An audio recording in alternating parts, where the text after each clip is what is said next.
શિવજીની બાજુમાં આવીને એમને જેવું આસન નાખ્યું, શિવજી આસન ઉપાડી આગળ ફેંકી દીધું. તમે બેસો. બાજુમાં બેસવાનો અધિકાર તમે ગુમાવ્યો છે. ઉપનિષદની વાત એમ કહે છે, આ જ વાતને યાદ કરીને ઉપનિષદ આપણને એક મર્મ સમજાવે છે. એક વૃક્ષ ઉપર બે પક્ષી રહે છે અને એ બે પક્ષી એટલે જીવ અને શિવ. વૃક્ષ એટલે આપણું શરીર, એના હૃદયરૂપી માળામાં એક જીવ અને શિવ રહે છે.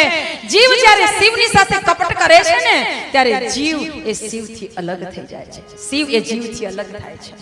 અને તેથી જ સંતો સાધુ મહાપુરુષો આપણને એક વચન કહેતા કહે છે, તેથી સમજજો અને આ જીવનને એવું સંભાળીને રાખજો કે ક્યારેય પણ અપરાધી ન બની જવાય.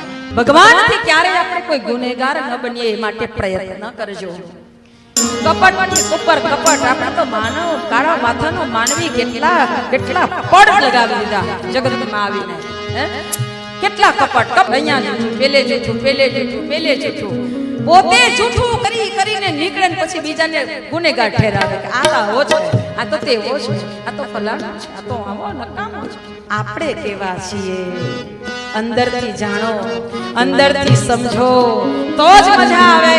બાકી તો આવું ઊંચું એવું જીવન બનાવીએ કે મારા પ્રભુને જીવની સાથે રહેવાનું મન થાય.